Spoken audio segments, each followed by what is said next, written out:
Hello friends, good morning. আমার চ্যানেলে আপনাদের স্বাগত এবং অনেক অনেক ভালোবাসা। আবার সেই চলে এসেছি আবার একটি বেড়ানোর ভিডিও নিয়ে।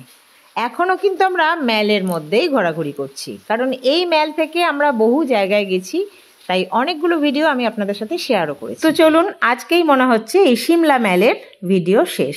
তো আজকে সিমলা ম্যাল থেকে কোথায় যাচ্ছি সেটা তো দেখতে হবে, চলুন দেখি।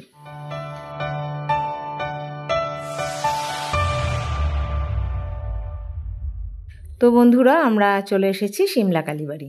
এটা কালীবাড়ির পিছনের দিক, আমরা সামনের দিয়ে যাব। তো যাচ্ছি যখন, পিছনের অংশটাও বেশ সুন্দর লাগলো, সেই জন্য পিছনের অংশটুকুও আপনাদের সাথে শেয়ার করলাম। তো চলুন আস্তে আস্তে যাই ভিতরে। আমরা তো পুজো দিতে পারিনি, আমরা যে সময় গেছি সন্ধে হয়ে গেছিলো, সন্ধ্যের কাছাকাছি, বিকেল গেছি। তো প্রথমেই আমরা মন্দিরটাকে খুব সুন্দরভাবে ঘুরে তো দেখেইছি, আর যেটা ভীষণ ভালো সৌভাগ্য আমাদের, সেটা হচ্ছে আমরা আরতি দেখেছি সুন্দরভাবে। যে মোটামুটি 1 ঘন্টার কাছাকাছি আরতি হয়েছে, সেই আরতিটা আমরা একদম প্রথম থেকে শেষ পর্যন্ত দেখেছি, স্তব শুনেছি, পূজা পাঠ শুনেছি। তবে দুঃখের বিষয়, কোনোটাই তো ক্যাপচার করার যায়নি, কেননা ফটোগ্রাফি নিষিদ্ধ ছিল ভিতরে। একদম বাইরে থেকে আমি একটুখানি জুম করে মায়ের আরতি তোলার চেষ্টা করেছি। কেন চেষ্টা করেছি আপনাদেরকেও দেখাবো, আর আমার সাথেও এটা থেকে যাবে। তো সেই কারণে আমি একটু তুলেছি এবং আপনাদের সাথে শেয়ার করছি। আর ওর আশপাশের পরিবেশটা তো খুবই সুন্দর, আর ওপর থেকে নিচেটা কত সুন্দর লাগছে, ভিউটা কত লাগছে। এবং আমরা সন্ধে পেরিয়েছিলাম, অনেকটা টাইম ফিরিয়ে আসার সময়ও যে মন্দির আস্তে আস্তে ফাঁকা হয়ে গেছে, সবটাই আপনাদের সাথে শেয়ার করি। চলুন তার আগে একটু সিমলা কালীবাড়ি সম্পর্কে জেনে নিই। সিমলার ব্যান্টনি পাহাড়ে অবস্থিত একটি হিন্দু মন্দির। মন্দিরটি দেবী কালীর ভয়ঙ্কর পুনর্জন্মের উদ্দেশ্যে উৎসর্গিত, যিনি শ্যামলা নামে পরিচিত, যার নামানুসারে সিমলা শহরটির নামকরণ হয়েছে। বিশ্বাস করা হয় যে দেবী জাখুর কাছে বিদ্যমান ছিলেন। কালীবাড়ি মন্দিরটি মূলত 1823 সালে জাখু পাহাড়ের রথনী দুর্গের আশেপাশে একজন বাঙালি ব্রাহ্মণ রামচরণ ব্রহ্মচারী দ্বারা নির্মিত হয়েছিল।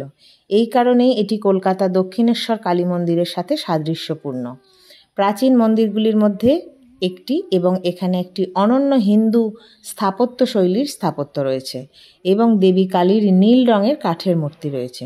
পরবর্তীতে ব্রিটিশরা মন্দিরের অবস্থান ব্যান্টনি পাহাড়ে স্থানান্তরিত করেন। 1902 সালে গঠিত মন্দির ট্রাস্টটি মূলত বাঙালি সদস্যদের নিয়ে গঠিত।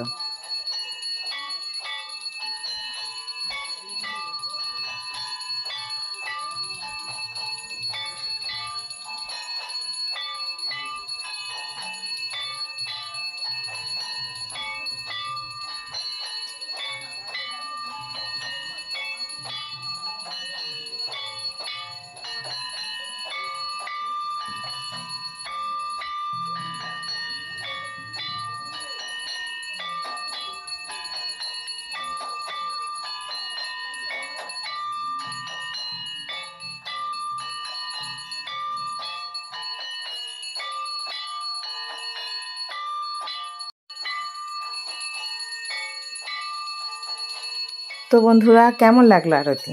আমার তো খুব ভালো লেগেছে। তো সেই জন্য আমি একটুখানি ক্যাপচার আপনাদের জন্য করে এনেছি।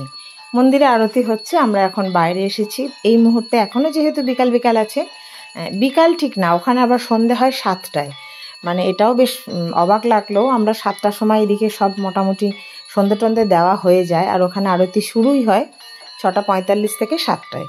তো এখন কিন্তু ওই 7:05 এরম বাজছে। এখনও দেখুন কীরকম পরিষ্কার। তো এই পরিষ্কার থাকতে থাকতে মন্দিরের ওপর থেকে আমি এত সুন্দর ভিউটা একটুখানি ক্যাপচার করলাম। ভীষণ ভালো লাগছিল। আরতির শেষেও আমরা তো অনেকক্ষণ বসেছিলাম। তো এবার আস্তে আস্তে সন্ধে হয়েই গেল, আস্তে আস্তে মন্দিরও ফাঁকা হচ্ছে। মানুষজন, ভক্তরা তাদের মনোবাসনা জানিয়ে প্রণাম করে আরতি দেখে যে যার ঘরে ফিরে যাচ্ছে। খুব কম সংখ্যক মানুষ আছে। আমাদের এত ভালো লাগছিল জায়গাটা, আমরা অনেকক্ষণ বসেছিলাম, আর যেহেতু মন্দির খোলা ছিল বলেই বসে থাকতে পেরেছি।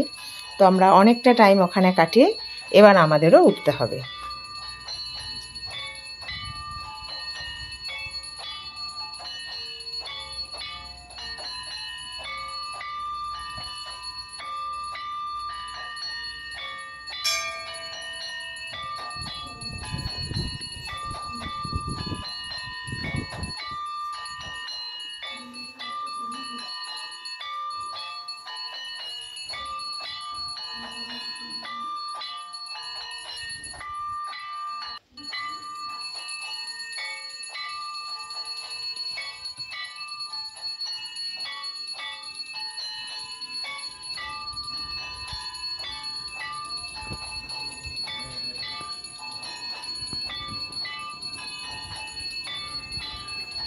তো আপনাদের কেমন লাগলো জানাবেন সিমলা কালীবাড়ির এই ছোট্ট ব্লগ।